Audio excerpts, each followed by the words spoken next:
Hey, everybody, what's going on? Jeff Rager, another episode of the Daily Ticket. This one for a Tuesday, the 6th of February, 2024. So I had an epiphany. I don't think you're ready to move on from football. I did yesterday's podcast about JD Martinez. I thought it was brilliant, if I do say so myself. I said the Tigers should go out and sign JD Martinez. I think like 4 people watched it. I don't think anybody cares about baseball, basketball, hockey, anything right now. I think you're still in the football frame of mind. Now, I do believe that will change. It's going to change for me as well, but I don't blame you. It's the only thing we care about, especially after going as far as the Lions went. It was such an abrupt ending, wasn't it? You lose one moment, the next thing you know, you got to wait 6, 7 months for fucking football again. That's tough to deal with. It is. So the bottom line is, now I know. Let's talk football, people, because everything else, I'm not quite sure you care about, unless you just hate me, which is understandable. I mean, listen, you know me long enough, and eventually everybody ends up hating me or strongly disliking me. That's why my best relationships are like, I don't know, when they first happen. Everybody thinks I'm so cool. Then they get to know me. Then they all hate me. I should probably work these issues out with somebody. I don't know if it's all true what I just said, but sometimes I believe it. Nobody watched that podcast. I think the Tigers should go out and sign JD Martinez. I don't think you care. Anyway, let's get to it, shall we? Because I do have stuff that I think you're going to care about. Brad Holmes, the GM for the Lions, talked yesterday. I thought it was really interesting. Brad Holmes came out on fire.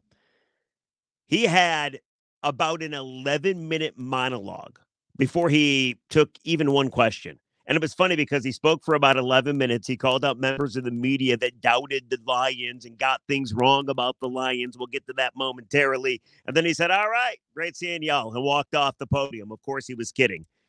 Like, he was on fire. He was ready to go. He had moved this press conference back. He was supposed to talk last week. Instead, he decided to talk yesterday.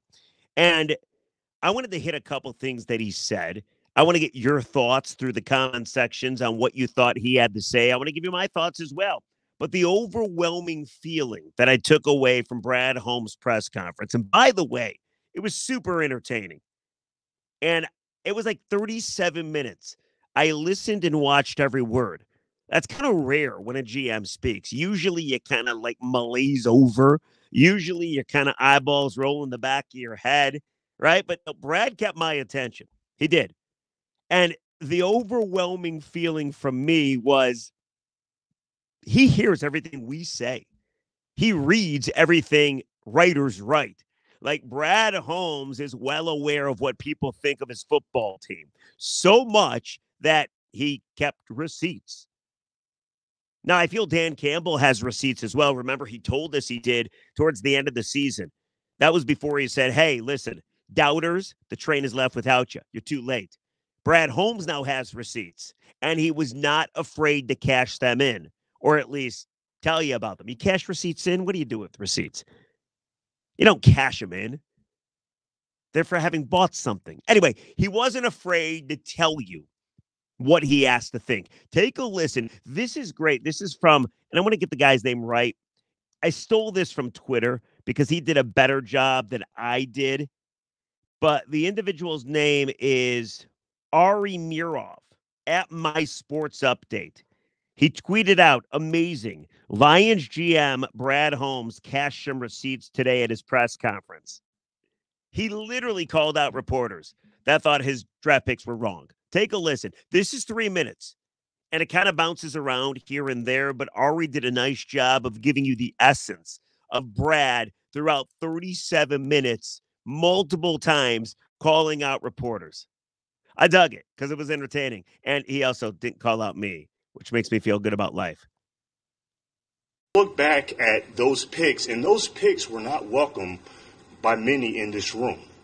You know, Dave, you wanted us to pick quarterback. You didn't want us to pick Penei Sewell. You know, people didn't want us to wait till the 4th round to draft a wide receiver. People didn't want to wait on a Derek Barnes to develop.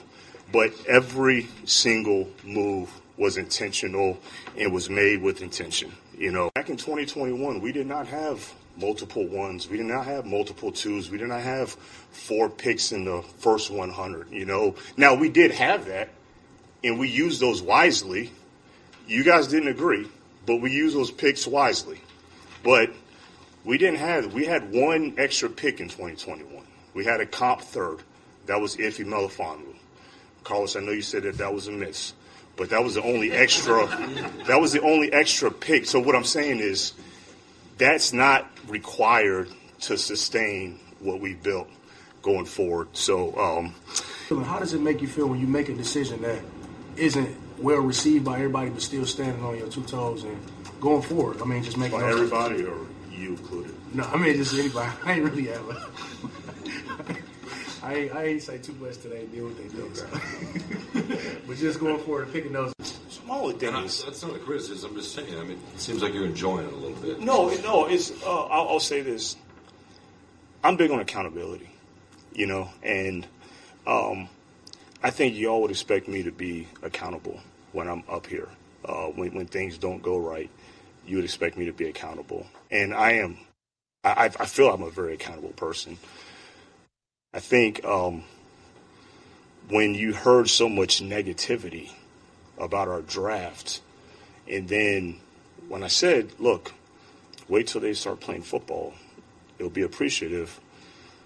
When they started playing football and people started giving them credit, the negativity kind of just, everybody forgot about it. Nobody, you know, I give probably 2 people credit in this room that said, you know what, I was wrong. And I appreciate that, and I respected that. But just the other about, you know, you knew they were wrong, and then oh, man, these rookies are playing so well. Or you hear many people gave them backlash. Or, oh, man, there were some people that, no, it wasn't many. It was you. You, like, I'm reading it like, no, you gave them backlash. And so it's just having accountability. That's all it is. But again, like I said, I'm not here to. I told you so. Again, I told you so was when we selected the players. You just got. All right. So here's a couple things. First of all, so entertaining. He called out Dave Burkett from the Free Press, which, by the way, I don't know that Dave did or printed what he said. He called out my good friend Carlos Monarez from the Free Press as well. You heard we had a comp pick. We took Iffy Melifonwu, and he said, Carlos, you didn't like it. He called out Eric Woodyard from ESPN as well.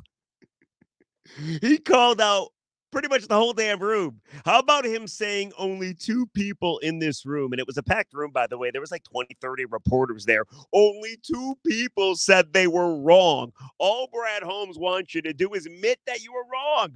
Now, let's be honest. There's a couple things.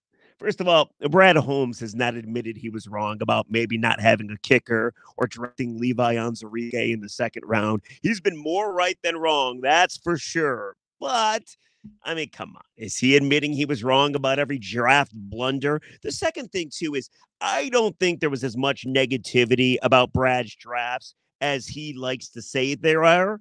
I mean, I don't know who he's listening to. I don't know what he's reading. But he seems to think that everybody hated his draft. Now, I'll tell you this. Like, Penei Sewell or Justin Fields. Brad Holmes was correct. Penei Sewell was the pick. The guy's an absolute stud all-pro. I think he was probably talking a lot about Jahmyr Gibbs. Taking him last year in the 1st round. Nobody wants to take a running back. He turned out to be right there as well. So I have no issue with Brad Holmes. Not that he cares what I think, but I have no issue with Brad Holmes calling out people that doubted him by any means. I mean, listen, if you're going to dish it out, you got to be able to take it. What we do for a living is we give our opinion. And if we happen to be wrong, then so be it. Brad Holmes listens to it. And if he wants to call us out, I think he should. Just like we call him out when he's wrong about stuff.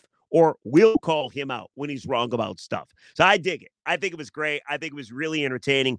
First press conference in a long time that I was into it the entire time. Really good press conference. I'm curious what you think, though. He wasn't calling out the fans. He was calling out the media. But I'm sure you doubted his drafting as well a little bit. Interesting stuff from Brad Holmes. I dig it. I thought it was great. But I got more Holmes. He thinks you're great. Brad Holmes on the fans of Detroit. Take a listen. He loves you. I don't think there's any debate that we have the best fan base in the world. Hands down. I don't care what anybody says. Any sport. Look, they made Ford Field tough this year. They made it a tough environment to play, and even our road games, those road atmospheres, they made it. Just all due respect to all of our opponents, but I'll say this: we couldn't have asked more from them for what they did for us in terms of their travel, the sacrifices that they made. We were able to accomplish a lot this year. Division title, home playoff game, playoff win, all just been over 30 years to accomplish all of that. So just really a credit to all the fans for everything that they did. They truly did their part. So he loves the fans. I think we all love the fans. He's dead on, by the way. The fans were so instrumental to the success of the Lions, just like Brad Holmes and Dan Campbell were so instrumental. The fans were unbelievable. I will never forget. I don't think you will either. Those two home games. More the Rams game than the Bucs game, because the Rams game, it was like -7 outside. It was Sunday Night Football. Matthew Stafford was back. I mean, the atmosphere was so fucking cool. The Bucs were so cool too, because that got you to an NFC title game. But not just at Ford Field. Lions fans traveled all season long. And it got to be pretty routine looking at people's video, the sea of blue flooding Chicago and Minnesota and Kansas City. And the list goes on and on and on. The fans are tremendous. And I agree with them. Best fans of any sports, the Detroit Lions fans, 100%. But let's stay on the topic of the fans. Brad Holmes has a message for the fans that he loves so much. Take a listen. What I want to tell really our fans is, look, it's only going to get better, okay? We're only going to get better, all right? I don't want anybody to think that this was a one-shot Cinderella magical journey that just happened. No, it's real, all right? This is exactly what it was supposed to happen. And I understand that based on history, from what's happened in the past, like, I understand you have a season like this, it's easy to feel like this was kind of a one-shot, magical, lucky, cute story, which I'm tired of hearing. It was none of that. It's easy to think that, but no, every move that me and Dan make, it has been made to sustain what we are building. All right. Every single move, and I'll say every single move we make and every single move we do not make is to sustain what we have been building. So it's real. Look, it's all to normalize what we're doing, all right? This is to normalize it. All right, so a couple things there. First of all, I think that was a little bit of a shot at the people that wanted Brad Holmes to go out at the trade deadline and get some help, because he said, listen, we think about every move we make, and we think about every move that we don't make. Here's the other thing that I loved at the very end of the clip. He said it's all about normalizing it. And he's absolutely right, because I do think there's a lot of people that have suffered through the agony of being a Lions fans their entire life. And they probably think, like, yeah, I waited 30 years from the 90s until now. Who's to say I'm not going to be waiting another 30 years, or maybe I die before we get any more success? But I like what he said. He said normalizing. He wants this to become the norm. And you know what? It kind of feels like the norm, doesn't it? He's done a tremendous job. And when he says it's real easy because of the history to think this is Cinderella or one magical year, I am King SOL. I am King negativity. I feel for my entire life, are skeptical against the Lions, but not against this team. I have all the faith in the world that they're going to be back. Now, will they be back in the NFC title game? We wait and we see. That takes a little bit of luck along with a lot of skill too. But there's no doubt in my mind that they're going to be one of the better teams in the NFC next season. I got one more Brad Holmes for you, because you can't talk to Brad Holmes without getting his opinion on Jared Goff. Will he extend Goff? What does he think about his quarterback? In terms of Jared, look, I've always had belief in Jared. You guys have always heard me that. I don't think, I don't know what more needs to be said from a leadership or performance standpoint, or what more he needs to do in that regard. But in terms of the belief, as always, I think I said this to you guys before, is that, he got drafted in 16 and, he wasn't a full-time starter, but 17 was his first year as a full-time starter, and he made the playoffs. And, got exited versus the Falcons that year, but the second year as a full-time starter, he went to a Super Bowl. And what I didn't understand why his career was defined after he went to a Super Bowl a second year as a full-time starter. And so then when he came to us, I always had belief. So him doing what he did this past year or even the year before, it's not a surprise to us. I just know how he's wired. I know the talent he has. I know the leadership he has. I know his mental and physical toughness. I know what he's made about. And I think his peers and definitely his teammates recognize the same thing. So just happy that what he's done, and, couldn't be more proud of everything he's achieved. Right. All right, so he didn't say we're going to extend him, but it sounds like they're going to extend him, doesn't it? Of course it is. He's got one more year in his deal. They could franchise him if they want. I got to believe they're going to pay Jared Goff and a lot of other guys, and Brad Holmes did mention this yesterday. There's a lot of guys up for extension, so going to be an interesting offseason. Let's get to some comments and get the hell out of here. Sound good? Good. By the way, comment section yourself. What'd you think of the Brad Holmes comments? What'd you think of him calling out some media members? What did you think of his message to the fans? Any angle you want to attack it from, let me know. Comment section about Brad Holmes. Now, I did lie to you a little bit. I said nobody watched yesterday's podcast. I should have said almost nobody watched yesterday's podcast.